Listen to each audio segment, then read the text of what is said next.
Welcome to I dream. మనలో సంకల్ప బలం గట్టిగా ఉంటే ఏదైనా సాధించవచ్చు అనే నానుడికి ఉదాహరణ ఈరోజు మన గెస్ట్. ఆయన డిపార్ట్మెంట్లోకి వచ్చారు. వచ్చిన తర్వాత ఒక సంఘటనలో ఆయనకు అవమానం జరుగుతుంది. అవమానం జరిగిన వెంటనే మానసిక శోభ గురై తలదించుకొని బాధపడకుండా ఈ వ్యవస్థలో ఎక్కడో లోపం ఉంది, ఈ వ్యవస్థను చక్కదిద్దాలంటే ఏం చేయాలి అని ఆలోచించి ఆయన ఒక మంచి ఉద్దేశంతో కంకణం కట్టుకున్నారు. అదే సివిల్స్ సాధించాలని. కానిస్టేబుల్ సివిల్ సాధించవచ్చా అనే చాలామంది ప్రశ్నలకు నోరు మూయించాడు ఆ కుర్రాడు. ఆయనే ఈ వారం మన గెస్ట్. పేరు ఉదయ్ కృష్ణారెడ్డి. సివిల్స్ రాశారు. రాసి 780 ర్యాంక్ సాధించారు. ఆయన గతంలో పోలీస్ కానిస్టేబుల్గా పనిచేశారు. అక్కడ ఏం జరిగింది, ఆయనలో అంత బలమైనగా మా నాటకమైన సంఘటన ఏం జరిగింది, సివిల్ సాధించడానికి ఆయన పడ్డ కష్టం ఏంటనే విషయాల్ని ఆయన తెలుసుకుందాం. నమస్తే బ్రదర్. నమస్తే సార్. ఉదయ్ కృష్ణారెడ్డి 780 ర్యాంక్. ఒక 5 సంవత్సరాలు వెనక్కి వెళ్తే కానిస్టేబుల్ పోలీస్ ఒంగోలు జిల్లాలో సింగరాయకొండ దగ్గర ఒక కానిస్టేబుల్ ఒక ఐపీఎస్ ఎస్ఐ అవ్వడం, తర్వాత ఒక కానిస్టేబుల్ గ్రూప్ 1 అవ్వడం సాధారణ జరుగుతుంటాయి. కానీ ఒక కానిస్టేబుల్ పట్టుదల సాధించి డైరెక్ట్గా సివిల్స్ కొట్టడానికి వచ్చావు, 780 ర్యాంక్ సాధించావు అంటే చాలా గొప్ప విషయం. నీకు ముందు ఫస్ట్ కంగ్రాట్స్. నువ్వు అనుకున్న లక్ష్యం అనేది అంత బలంగా ఉంది. చాలా మంది లక్ష్యం పెట్టుకుంటారు, గోల్ చేద్దాం అనుకుంటారు, కానీ అది రీచ్ అవ్వడానికి చాలా కష్టాలు ఎదురవుతుంటే అన్ని దాంతో వాళ్ళు వెనకడేస్తారు. ఏమనుకున్నావో సాధించాలనుకున్నాం. ఇంకా గొప్ప విషయం అంది ఐపీఎస్ అవ్వాలనుకోవడం అనేది. కాకి యూనిఫామ్ వేస్తున్నావు. ఇప్పుడు నువ్వు ఎవరికైతే సెల్యూట్ కొట్టావో వాళ్ళందరూ నీకు సెల్యూట్ కొట్టే స్థాయికి వచ్చావు. అది చాలా చాలా చాలా గ్రేట్. ఎందుకంటే నీ స్టోరీ ఇప్పుడున్న జనరేషన్కి ఒక రోల్ మోడల్గా ఉండాలని నేను కోరుకుంటున్నాను. సరే, ఇక మనం విషయానికి వస్తే 780 ర్యాంక్ ఒక కానిస్టేబుల్ సాధించడం అనేది అది ఆషామాషి వ్యవహారం కాదు. ఒక సామాన్య కుటుంబంలో పుట్టిన వ్యక్తివి నువ్వు, ఒక రైతు కుటుంబంలో వచ్చి వచ్చావు. ఈ స్థాయికి తీసుకురావడానికి ఇందులో ఫస్ట్ క్వశ్చన్, 4వసారి అనుకుంటాను మీరు సాధించడం. 4వ అటెంప్ట్లో ఎలా సాధించారు, దీనికి ఏం మెయిన్ తీసుకున్నారు అదొకటి. 2, మీకు ఈ స్థాయికి తీసుకురావడానికి ఎంత పౌరుషంగా ఎంత పట్టుదల తీసుకురావడానికి ఆ రోజు సంఘటన జరిగింది. ఆ సంఘటనలో మీరు ప్లస్ తీసుకున్నారా మైనస్ తీసుకున్నారా? ఈ 3 ప్రశ్నలు సమాధానం చెప్పే ముందు కృష్ణారెడ్డి బ్యాక్గ్రౌండ్, ఆ రోజు జరిగిన సంఘటన. నా పేరు ఉదయ్ కృష్ణారెడ్డి అండి. మాది ఓళ్ళపాలెం గ్రామం, సింగరాయకొండ మండలం, ప్రకాశం డిస్టిక్ అండి. నా బాల్యం అంతా ఓళ్ళపాలెం గ్రామంలోనే జరిగింది. నా స్కూలింగ్, మా తల్లిదండ్రులకు వస్తే శ్రీనివాసరెడ్డి గారు, మా అమ్మగారు జయమ్మ గారు అండి. అన్ఫార్చునేట్లీ నేను చిన్నప్పుడు మా అమ్మగారు కాలం చల్లడం జరిగింది.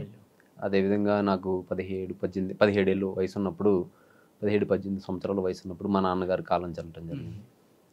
సో దాని తర్వాత నేను గవర్నమెంట్ స్కూల్లోనే నా విద్యాభ్యాసం అంతా జరిగింది. అక్కడ తర్వాత జవహర్ భారతి జూనియర్ కళాశాల, జవహర్ భారతి డిగ్రీ కళాశాల కావల్లో నేను నా ఇంటర్మీడియట్ అండ్ డిగ్రీని కంప్లీట్ చేయడం జరిగింది సార్. ఇంటర్మీడియట్లో నేను మెడికల్ ల్యాబ్ టెక్నీషియన్ అనేటువంటి ఒక వొకేషనల్ కోర్స్ని తీసుకోవడం జరిగింది. దాని తర్వాత డిగ్రీలో BAని తీసుకోవడం జరిగింది sir.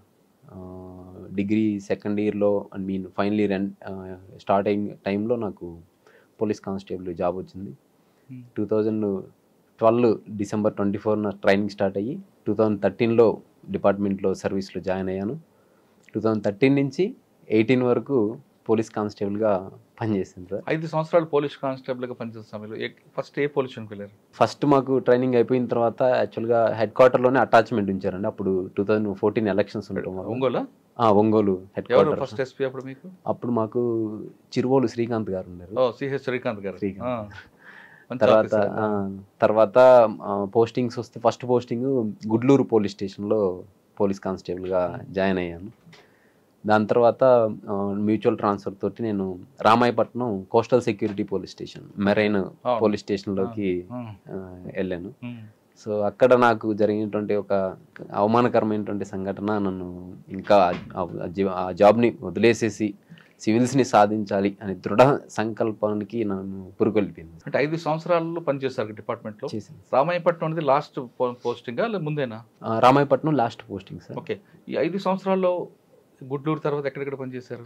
First 1 year around 1 year head క్వార్టర్స్లో క్విక్ రియాక్షన్ టీంలో ఉండేము, వెయిటింగ్ పార్టీ. దాని తర్వాత గుడ్లూరులో అరౌండ్ 1 ఇయర్ చేసాము. దాని తర్వాత 3 years Ramayapatnam marine police station. Marine పోలీసులు పెద్ద పని ఉంటుందండి, ఉంటుందా? యాక్చువల్గా పని లా అండ్ ఆర్డర్తో పోలిస్తే రిలేటివ్లీ మెరైన్ పోలీస్ స్టేషన్లో తక్కువ ఉంటుంది సార్ పోలీస్. ఎవరైనా సముద్రంలోకి వెళ్తున్నప్పుడు మళ్ళీ కాపాడడం అవే కదా ఉంటాయి. అవును, సముద్రంలో 3 సంవత్సరాలు పనిచేస్తారు రామాయపట్నం. 3 సంవత్సరాల పైన. ఓకే, ఏం జరిగిందని సంఘటన సార్? అది నా ఉద్దేశం ఏంటంటే, గుడ్లూరులో ఉన్నప్పుడు లా అండ్ ఆర్డర్లో ఉండటం వల్ల ఎక్కువ టైం దొరికేది కాదు. కొంచెం ప్రిపేర్ అవ్వడానికి కాంపిటేటివ్ ఎగ్జామ్స్కి, సివిల్ సర్వీస్కి అట్లా ప్రిపేర్ అవ్వడానికి ఎక్కువ టైం దొరికేది కాదు. సో నేను దానికోసం ఏం చేశానంటే, రామాయపట్నం మెరైన్లో పనిచేస్తున్న ఒక పోలీస్ కానిస్టేబుల్ ఉన్నారు, ఆయన్ని గుడ్లూరు వచ్చేటట్టు, నేను గుడ్లూరు నుంచి రామాయపట్నం వెళ్ళేటట్టు మ్యూచువల్ ట్రాన్స్ఫర్ని పెట్టుకోవడం జరిగింది సార్. అట్లా పెట్టుకొని నేను మ్యూచువల్ ట్రాన్స్ఫర్ మీద రామాయపట్నం వెళ్ళడం జరిగింది. అక్కడ సహజంగానే మన కొలీగ్స్లో తెలుస్తుంది కదా, మనం ప్రిపరేషన్ అవుతున్నప్పుడు మాట్లాడుతుంటారు. సో అట్లా యాదృచ్ఛికంగా అది నేను సివిల్స్ ప్రిపేర్ అవుతున్నాను, గ్రూప్స్ ప్రిపేర్ అవుతున్నాను అనేటువంటి ఆ విషయం ఏదైతే ఉందో నా హైవేర్ అఫీషియల్ ఒక అతనికి తెలియదు. ఇన్స్పెక్టర్ సిఐ గారు, రామాయపట్నం. ఆయనకి తెలియటం జరిగింది. అక్కడ అదొక ఆయన సబ్ ఇన్స్పెక్టర్ గా రిక్రూట్ అయ్యారు. 98 బ్యాచ్ ఐ థింక్. సో పేరు ఎందుకులేదు సార్, ఎవరి గౌరవాన్ని అయినా మనం కాపాడాల్సిందే. సో అందుకని నేను పేరుని డిస్క్లోజ్ చేయలేదు. బట్ ఆ సంఘటన జరిగినప్పుడు ఒక 60 మంది కానిస్టేబుల్స్, నా తోటి కానిస్టేబుల్స్, హోమ్ గార్డ్స్, ఏఎస్ఐలు, హెడ్ కానిస్టేబుల్స్ వీళ్ళు ఉన్నారు. సో ఆ 60 మందికి ఆ వ్యక్తి తెలుసు. అంటే ఏం జరిగిందంటే, అట్లా నేను సివిల్స్ ప్రిపేర్ అవుతున్నాను అనేటువంటిది అది ఆ సిఐ గారికి తెలిసినప్పుడు ఎందుకు ఆయన సమ్ పర్సనల్ గ్రడ్జ్ అనేటువంటిది ఆయనకి డెవలప్ అయింది. అయిన తర్వాత నన్ను కొద్దిగా పర్సనల్గా టార్గెట్ చేసి చేయటం అనేటువంటిది జరిగింది. అయితే దాని ముందు నుంచి కూడా కొన్ని చిన్న చిన్న చెదురుమదురు సంఘటనలో నన్ను పర్సనల్ టార్గెట్ చేయటం, నా ఎగ్జామ్స్ ఉన్నప్పుడే డ్యూటీలు వేయటం, ఇటువంటి చేయటం జరిగింది.